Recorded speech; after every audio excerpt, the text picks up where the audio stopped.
There is a specific moment I keep coming back to. I have thought about it more than I probably should over the past 2 or 3 years. What happened? Marcus and I had a falling out, and I want to be careful about how I describe this, because he is still one of the closest people in my life, and I do not want to misrepresent him. But the short version is, I told him something in confidence, something I had not told many people, and he told someone else. Who? Someone I had specifically said I was not ready to tell. He did not do it maliciously. I believe that completely. He thought the information would help. He thought he was acting in my interest, but the person I was not ready for was suddenly in possession of something I had asked Marcus to hold for me. What kind of something? A decision I was considering about my career. Something that would have affected people around me, and I was not ready for them to know until I had made up my own mind. And before I had made up my own mind, the person most affected had already heard it through Marcus. What did you do when you found out? Nothing immediately. I found out what had happened. I understood that Marcus had been the one to say it, and I said nothing for about 3 weeks, which I now understand was its own kind of problem. 3 weeks of silence. 3 weeks of behaving normally, surfing together, having coffee, talking about everything that was not the thing, acting as if nothing had shifted when something had shifted completely. Why did you not just say it? I told myself I was waiting for the right moment, but I think the honest answer is I did not know how to say it, and some part of me was testing whether he would notice that something was wrong and bring it up himself. Did he? He did around week 2.5.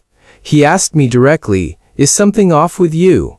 And I said, "No, I am fine." Which was not true. Which was not true at all, and I knew it was not true when I said it. I was now doing a version of what I was angry with him for doing, saying one thing and meaning another. How did it finally come out?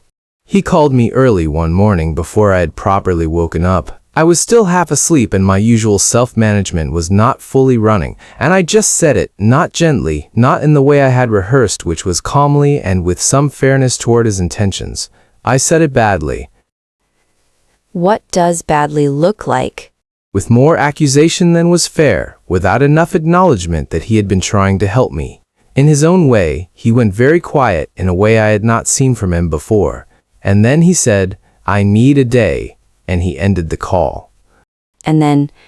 The following evening we had a conversation that took about 2 hours, and during that conversation I came to understand something I had not understood before. The thing that had broken for me was not just that he had told someone, it was that I had believed up to that moment that he had the same internal map as me about what keeping something private meant. I had assumed we understood that word the same way. And you did not. We had completely different maps. We had been close for more than 10 years and we had never compared those maps. He operated on the principle that telling someone in confidence means share it only when sharing it will genuinely help.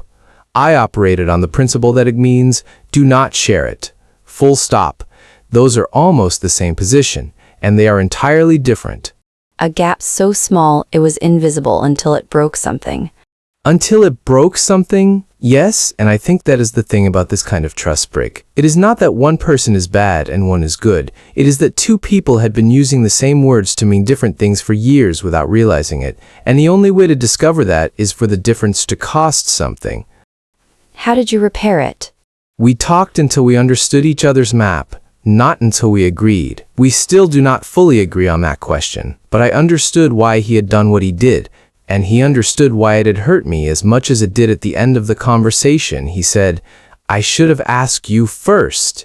And I said, "Do you think it fully repaired, or is it different now in some permanent way?"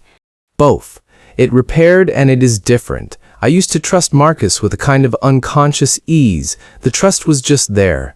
The way air is there now, it is more deliberate, more constructed. When I share something I do not want passed on, I say it out loud. I did not used to. I assumed he understood by default. I do not assume anymore. I am specific."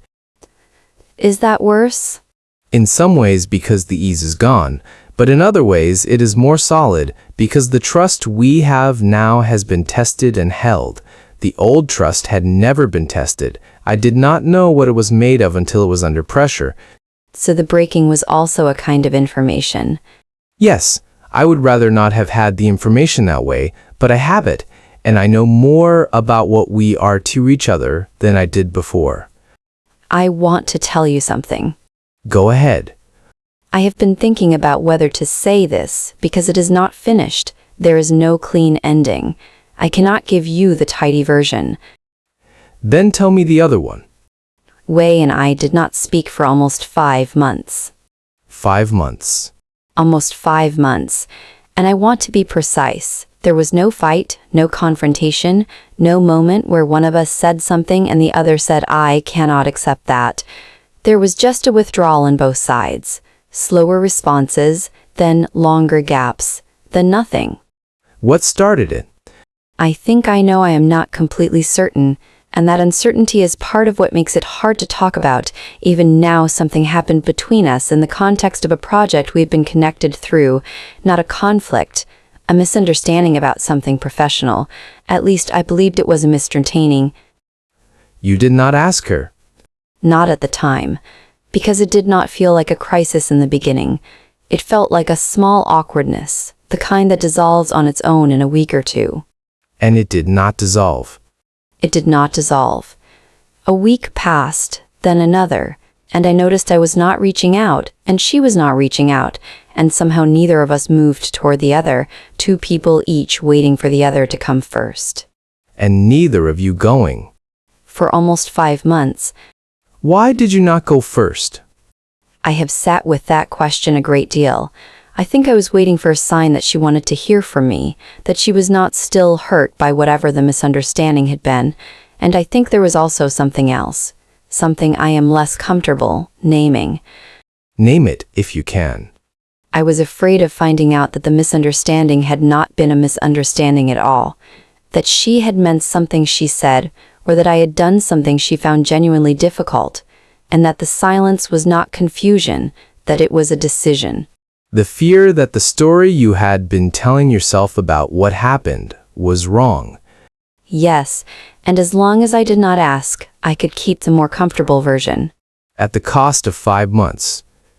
At the cost of 5 months of carrying it alone. Wei is one of the most important people in my life. She has been for years, and during those months I just carried it. I told myself it would resolve. I told myself the friendship was deep enough to survive a silence. I told myself everything that would let me not make the call. What was the silence like? Day to day. Strange, because someone who is that important to you does not disappear from your thinking just because you stop talking. I kept noticing things. I would have sent her an article, something funny that happened at work, a design problem that reminded me of a conversation we once had. I kept noticing and not sending, and every not sending was its own small decision, a small daily choice to hold the distance. You were still in relationship with her inside your own head, even while the actual friendship waited. Completely, which made it more exhausting than if I had simply stopped thinking about her. I was running a version of the friendship inside my mind while the real thing stayed quiet. And that is a strange kind of loneliness. Missing someone who is not gone but is not there either. And are you talking now? We are talking now. We have spoken, but I would not say we are fully back. Not yet. There is a conversation we have not had, the real one, about what happened and what the 5 months meant. And until that conversation happens... What is stopping that conversation? Distance, both of us being very good at being busy when we need to be. And something else, some version of what I described before. If I ask directly, I will get a real answer, and the real answer might be more complicated than the one I have been living with. Is the version you have been living with comfortable? No, but it is at least mine. I constructed it from what I know. The real version might include things I did not see. You would rather have an incomplete story you built than a complete one you did not. When you say it like that, it sounds irrational. It sounds human. Maybe those are the same thing. I want to ask you something that might be uncomfortable. Go ahead. You and Wei met through work, a professional context, and then over the years the relationship became something personal and close. Yes. Is it possible that the misunderstanding that started the silence was specifically complicated by that history, that it was hard to navigate because the professional part and the personal part were both involved at the same time? I have been trying not to think about that directly, but yes, I think that might be part of it, because when the misunderstanding happened, I did not know which language to use, whether to address it as two people who work in the same field and had a professional disagreement, or as two people who were close and had a hurt that needed naming. The register problem. The register problem. The fact that we were both things to each other meant I did not know which door to walk through, and so I stood outside both of them. That is worth sitting with. We will come back to it. I know. The moment trust breaks, I think it is almost never the moment you identify afterward as the breaking point. The visible moment is usually just when it became undeniable. The actual fracture happened somewhere earlier, smaller, quieter, in a gap someone chose not to fill. Something said too quickly or not said at all. And you only understand it clearly when you are standing on the other side, tracing the line backwards. Is the line always traceable? Not always. Sometimes the break was so gradual there is no single point to return to, just a direction that changed without anyone deciding to change it. That might be what happened with Way, not a moment, a direction. Which is in some ways harder to address than a moment, because there is nothing specific to apologize for, nothing precise to correct, just a drift that needs to be named and reversed. If both people are willing. If both people are willing. Yes. Think of a relationship that shifted without a clean explanation, one that cooled or changed and you never fully understood why. Is there a different map somewhere underneath it? Something you assumed the other person understood the same way you did, that maybe they did not. Or something you chose not to say early enough, when saying it would have been smaller and easier than it is now. Both are worth asking.